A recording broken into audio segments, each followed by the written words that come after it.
Habakkuk or Habakkuk. I say Habakkuk. 2:20. The Lord is in his holy temple. Ministers, the Lord is in his holy temple. What are we talking about today? Well, this month, the month of May, we have another holiday.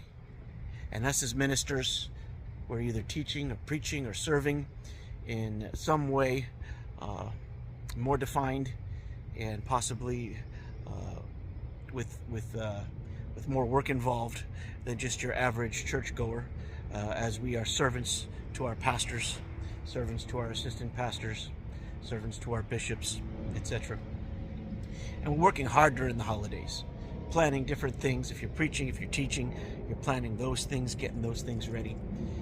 But we can get caught up in the holidays, and we can actually lose sight of the reason that we're in church.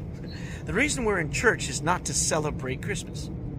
The reason we're in church is not to celebrate Thanksgiving. The reason we're in church is not to celebrate Mother's or Father's Day. Now, we may do those things, we may celebrate those things, but that's not the reason why we're in church.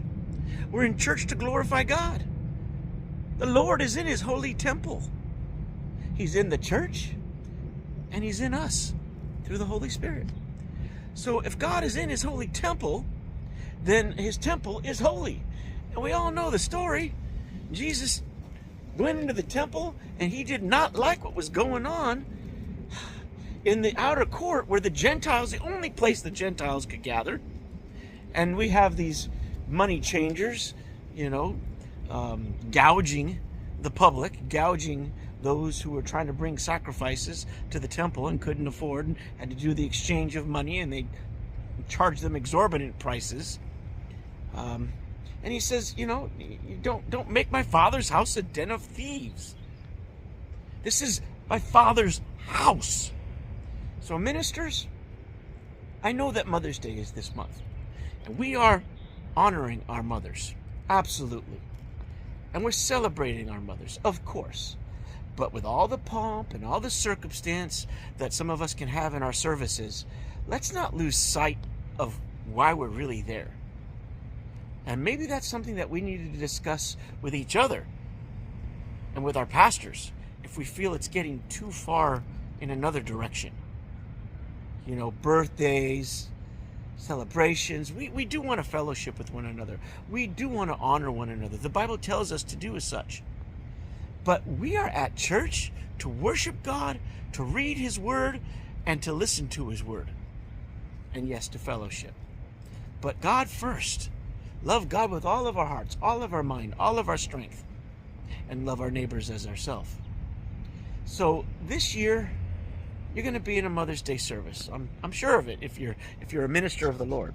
And while you're at this service, pay attention. If you're not in the service, part of what's going on, and you're a bystander for whatever reason as a minister this year, really watch. And even if you are part of it, try to take time. If you're not the one that's preaching at the moment, or if you're not on the praise team singing, and you have a moment just to see what's going on in your church.